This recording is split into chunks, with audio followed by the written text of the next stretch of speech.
এতিয়া আপোনালোকক ক'বলৈ ওলাইছোঁ মহাপুৰুষজনাৰ যুগজয়ী সৃষ্টি বৰগীতৰ বিষয়ে। বৰগীত অসমীয়া জাতীয় সত্তাৰ স্বৰূপ নিৰ্ণায়ক। বৰগীত অসমীয়া সাহিত্য সংস্কৃতিৰ বাহক। অভিধানিক মতে বৰ মানে শ্ৰেষ্ঠ বা উৎকৃষ্ট, আৰু গীত মানে কথা বা প্ৰবচন। সংস্কৃতত গৈ ধাতুত ত প্ৰত্যয় যোগ দিলে গীত শব্দৰ উৎপত্তি হয়। যিহেতু এই বৰগীতসমূহ উচ্চ স্তৰৰ সাংগীতিক বৈশিষ্ট্যযুক্ত, যি গীতত শৰীৰৰ স্নায়ু আৰু কোষবোৰ স্পন্দিত হৈ চিত্তক একমুখী কৰি ব্ৰহ্মত মাত্ৰ ৰত কৰি দিয়ে, আৰু যি গীতে জীৱাত্মা আৰু পৰমাত্মাৰ সংযোগ স্থাপন কৰি দিয়ে, সেয়ে বৰগীত। ডক্টৰ বাণীকান্ত কাকতিয়ে ইংৰাজীত বৰগীতক নবুল নাম্বাৰ্ছ, কালিৰাম মেধিয়ে গ্ৰেট ছং আৰু দেৱেন্দ্ৰনাথ বেজবৰুৱাই হোলী ছংছ আখ্যায়িত কৰিছে। গতিকে মহাপুৰুষ শ্ৰীমন্ত শংকৰদেৱ আৰু শ্ৰী শ্ৰী মাধৱদেৱে ৰচনা কৰা শাস্ত্ৰীয় আৰু মাৰ্গীয় গুণেৰে সুসমৃদ্ধ ৰাগাশ্ৰয়ী ছন্দবদ্ধ ভাগৱত ভক্তি ও লীলা বিষয়ক স্তুতি বা প্ৰশস্তিমূলক গীতেই হ'ল বৰগীত। বৰগীতৰ কিছুমান বৈশিষ্ট্য সচৰাচৰ পৰিলক্ষিত হয়। সেইসমূহৰ ভিতৰত অন্যতম তিনিটি বৈশিষ্ট্য আগবঢ়োৱা হৈছে। বৰগীতসমূহত ৰাগৰ নাম বন্ধা থাকে। বৰগীতৰ ভাষা ব্ৰজাৱলী, য'ত ফাৰ্চী, আৰবী, হিন্দী, মৈথিলী প্ৰভৃতি ভাষা মিশ্ৰিতভাৱে থাকে।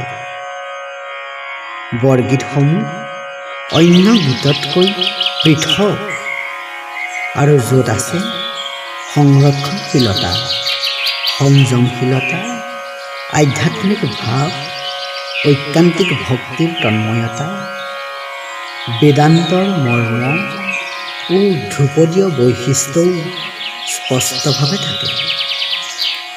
বৰগীতক অসমৰ ক্লাছিকেল সংগীত বুলিও জনা যায়। মহাপুৰুষ জনাৰ সৰ্বপ্ৰথম বৰগীত মন মেৰি ৰাম চৰণেহি লাগো শীৰ্ষক বৰগীতভাগি বদৰিকাশ্ৰমতে ৰচনা কৰিছিল।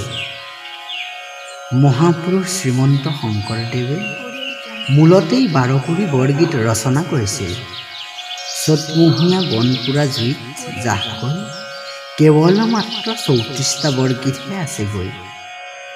সেইদৰে মহাপুৰুষ মাধৱদেৱেও 9কুৰি 11টা বৰগীত ৰচনা কৰিছিল। তাৰে প্ৰায় 2কুৰি বৰগীতহে আছেগৈ। এতিয়া আপোনালোকক বৰগীতৰ প্ৰাণস্বৰূপ ৰাগৰ বিষয়ে ক'ব বিচাৰিছোঁ, যি স্বৰ অথবা বৰ্ণৰ দ্বাৰা সুশোভিত হৈ মনুষ্যৰ চিত্তত ৰঞ্জকতা প্ৰদান কৰে, তাকেই ৰাগ বোলে। ৰঞ্জ শব্দৰ পৰা ৰাগৰ উৎপত্তি হৈছে, যাৰ অৰ্থ প্ৰসন্নতা। ৰাগত অতি কমেও 50 স্বৰৰ মূৰ্ছনা থাকে। ৰাগৰ দুটা ভাগ আছে, বন্ধা আৰু মেলা। মেলা ৰাগৰ প্ৰৱৰ্তন হয় 1390 শকৰ পৰাই। মেলা ৰাগৰ সংখ্যা 33টা আৰু বন্ধা ৰাগৰ সংখ্যা 43টা, আৰু অন্যান্য প্ৰচলিত ৰাগৰ সংখ্যা 40টা। সৰ্বমুঠ যুগ্মভাৱে হয়গৈ 83টা।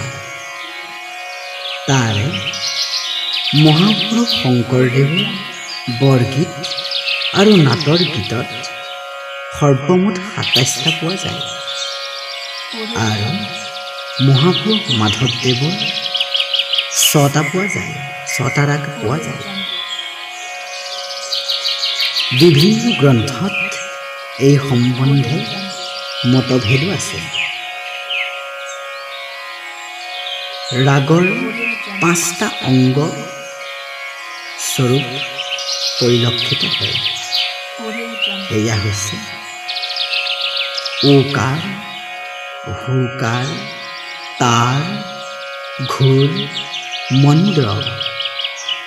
ওকাৰ যি ঠাইৰ পৰা ৰাগৰ আৰম্ভ হয়, হুকাৰ যি স্বৰত ৰাগটো নিৰ্ভৰশীল হয়, তাৰ ৰাগৰ যি অংশ উদাত্ত বা ওখ স্বৰত গোৱা হয়, ঘোৰ ৰাগৰ যি অংশ তললৈ নামি আহে, মন্দ্ৰ যি ঠাইত ৰাগৰ সমাপ্তি ঘটে।